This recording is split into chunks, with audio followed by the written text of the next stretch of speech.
Their last moments of freedom before the curfew came into effect. The new measures are the country's strictest to date. Melbourne is already under a 6-week lockdown, but the infection numbers are still rising. Victoria's Premier has now declared a state of disaster. We can no longer have people visiting others. We can no longer have people simply out and about for no good reason whatsoever. It is not an easy decision to make, but it is the decision that is necessary, and that is why I have made it. And that's why police will be out in force, and you will be stopped, and you will be asked, and you will need to demonstrate that you are lawfully out and that you are not breaching that curfew. The Premier said people are not taking the virus seriously enough. Officials reported that 1/4 of those who recently tested positive had violated lockdown rules. Authorities now have greater powers over Melbourne's 5 million residents. Additional restrictions for workplaces are to be announced on Monday. The latest stay-at-home order will be in effect for at least 6 weeks.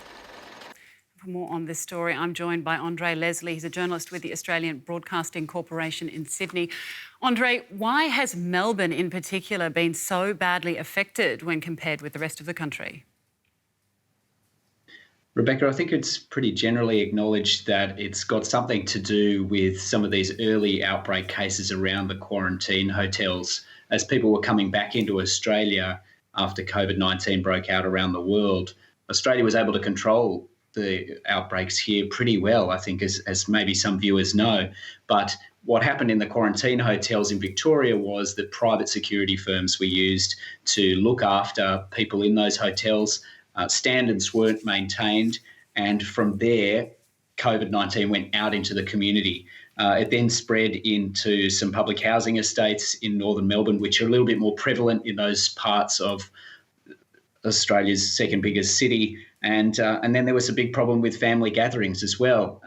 So those three factors seem to play a particular role in Victoria, which didn't happen in other states. Now, the Victorian Premier, Daniel Andrews, says people have been going to work too much over the last couple of weeks when they should have known better, when they were either feeling slightly unwell or they were in close contact with someone with coronavirus.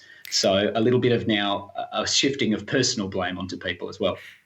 OK, now this is, of course, a second lockdown. Australia was in an initial lockdown when most of the rest of the world also was. Now this is an even more tightening of the restrictions from the first and an extension of that lockdown. Now, can the economy cope with this extension?